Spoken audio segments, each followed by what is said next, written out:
David Copperfield by Charles Dickens, Chapter 54, Mr. McCawber's Transactions. This is not the time at which I enter on the state of my mind beneath its load of sorrow. I was to go abroad. That seemed to have been determined among us from the first. The ground now covering all that could perish of my departed wife, I waited only for what Mr. McCawber called the final pulverization of heap,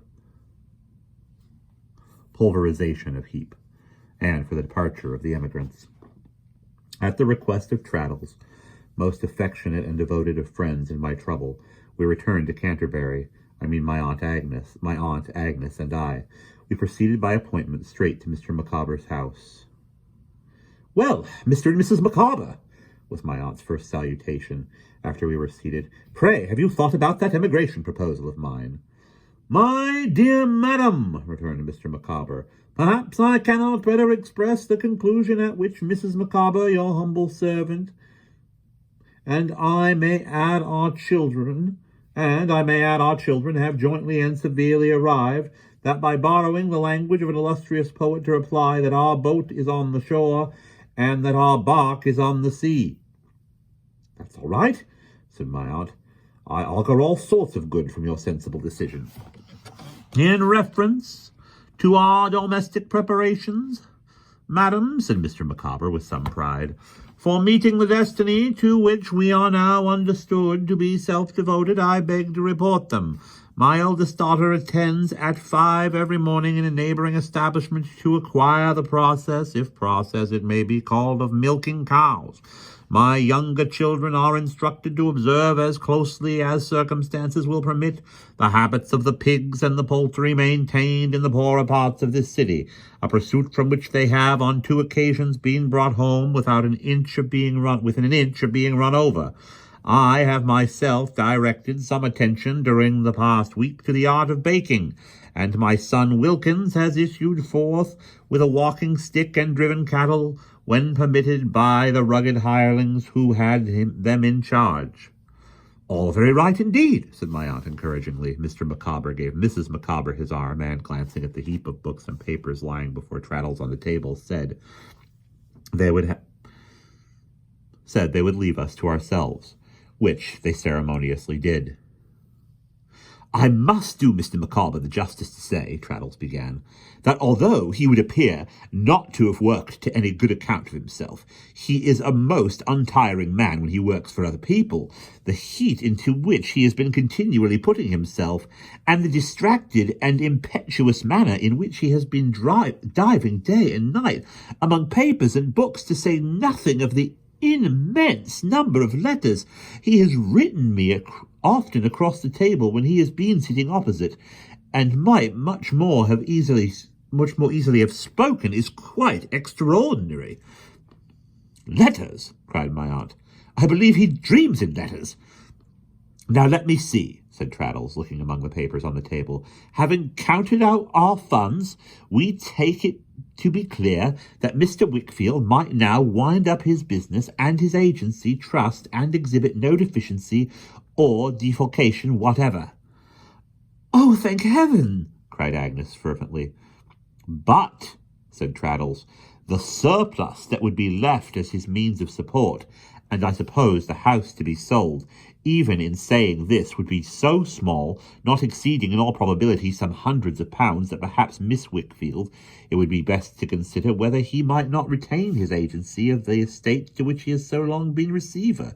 His friends might advise him, you know, now he is free, you yourself, Copperfield. I have considered it, Trotwood," said Agnes, looking at me, "and I feel that it ought not to be, and must not be, even on the recommendation of a friend to whom I am so grateful and owe so much. Our wants are not many. If I rent the dear old house and keep a school, I shall be useful and happy." The calm fervor of her cheerful voice brought back so vividly the first dear old house itself, and then my solitary home, that my heart was too full for speech. Traddles pretended for a little while to be busily looking among the papers.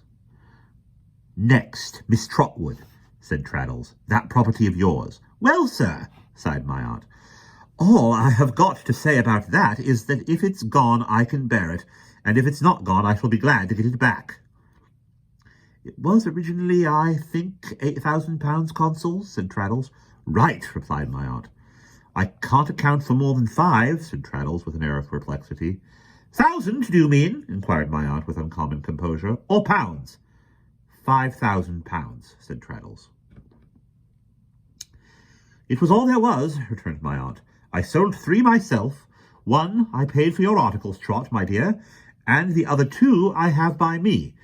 When I lost the rest, I thought it wise to say nothing about that sum, but to keep it secretly for a rainy day. I wanted to see how you would come out of the trial, Trot. And you came out nobly, persevering, self-reliant, self-denying. So did Dick. Don't speak to me, for I find my nerves a little shaken.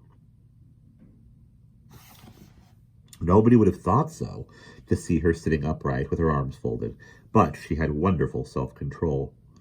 Then I am delighted to say, cried Traddles, beaming with joy, that we have recovered the whole money. Don't congratulate me, anybody, exclaimed my aunt. How so, sir? You believed it had been misappropriated by Mr. Wickfield, said Traddles. Of course I did, said my aunt, and was therefore easily silenced. Agnes, not a word. And indeed, said Traddles, it was sold by virtue of the power of management he held from you. But I needn't say by whom sold, or on whose actual signature.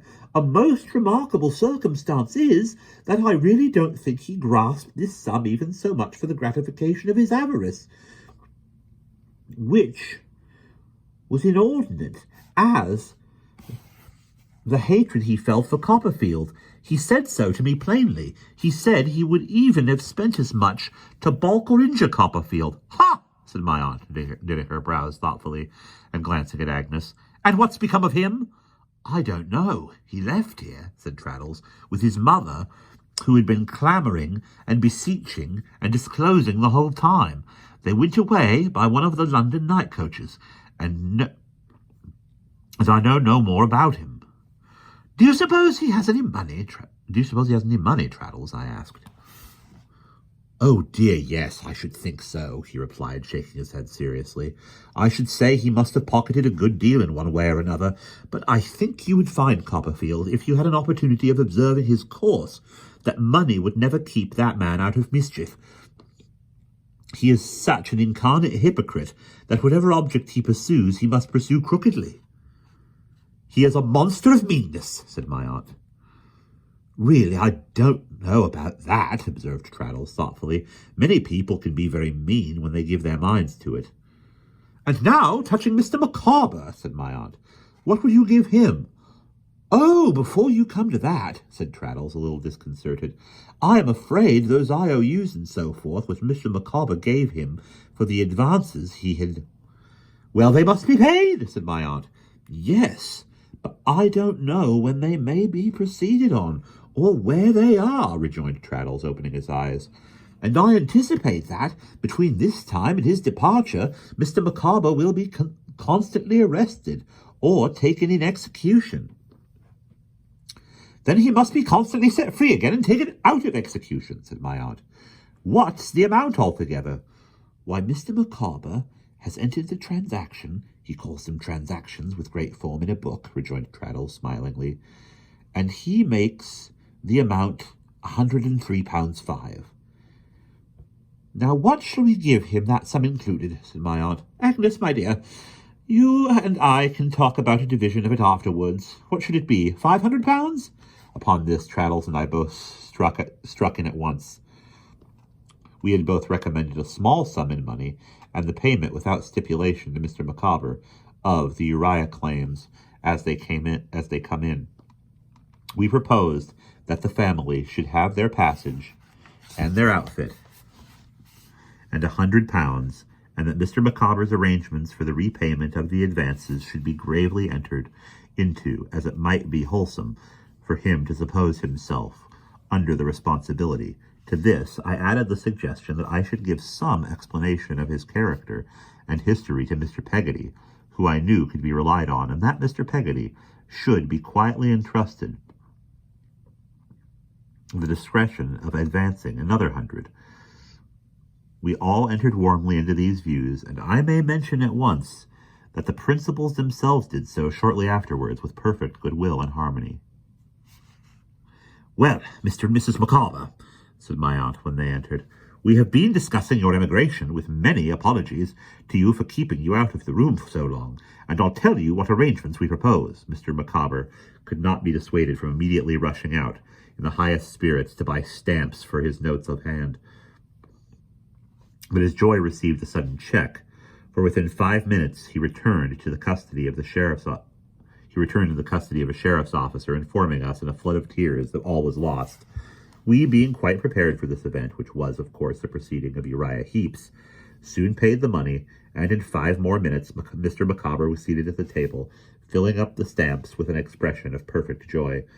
We went back next day to my aunt's house, not to mine, and when she and I sat alone as of old before going to bed, she said, "Trot, do you wish to know what I have had upon my mind lately?" "Indeed I do, aunt."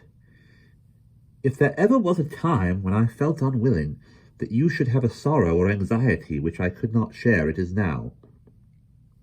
"You have had sorrow enough, child," said my aunt affectionately, "without the addition of my little miseries.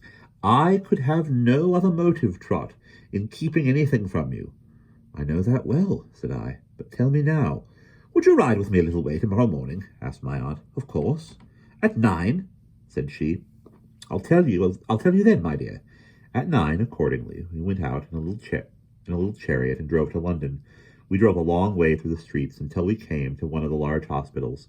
Standing hard by the building was a plain hearse. The driver recognized my aunt, and in obedience to a motion of her hand at the window, drove slowly off, we following. "You understand it now, Trot," said my aunt. "He is gone." We followed the plain coffin to a corner I remember well, where the service was read, consigning to the dust. 36 years ago this day, my dear," said my aunt as we walked back to the chariot, "I was married. God forgive us all." We took our seats in silence, and she sat beside me for a long time, holding my hand. At length she suddenly burst into tears and said, "He was a fine-looking man when I married him, Trot, and he was sadly changed." It did not last long. After a relief of tears, she soon became composed and even cheerful. Her nerves were a little shaken. She said, or she would not have given way to it, God forgive us all. We rode back to her little cottage at Highgate, where we found the following short note, which had arrived by that morning's post from Mr. McCawber. "Canterbury, Friday.